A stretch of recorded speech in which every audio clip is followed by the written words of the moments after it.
Kei lo fa malulu wa kuna ya friends so. Ko ya kapisi ke lo le melu ya ngi dia ku le makei. O lo wilo ngi le aka. O la kausa ko ile pa langi le fa o lo fe ko ai mane ngangor pa langi. Fe ko ai mane mer pa langi ngango pa langi fa mai lo kai lo ngi le aka. O le wa ka sala mo ifu. Wa ki fa ya singa vai ke di vai o ko wie fa pe fori mai malanga mai siri ngofo. O le merei e fea ngai ai palalangi aso uma.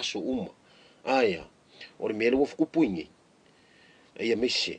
O le okay, o le yes, o le no, o le mele wo fai ngai.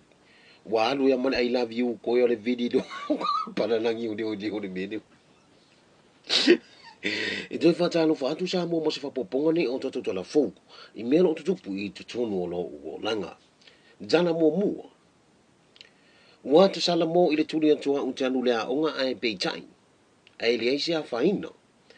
O le mele wo iai. Wa mata ona fia tangata ia te au.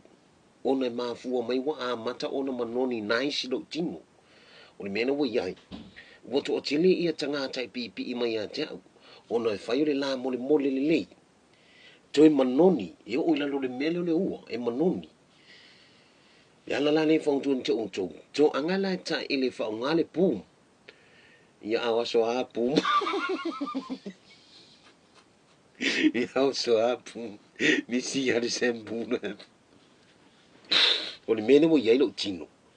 E ta mai la atu lava fai mai le tala le pālani. Wow, so beautiful. Nice ta manoni. Ai ngalo le pālangi mo kua ienu. Mo I korua I aso le ofu ai na e ofu. Kwa ma ngongi pio le isumu pe. Oia e le isi me oia. Mawa me ia magongi a.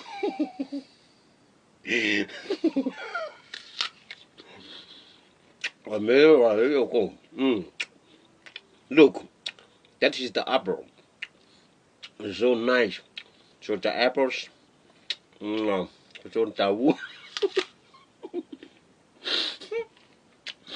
Oko, ngako fika kari vilo al mere I vai.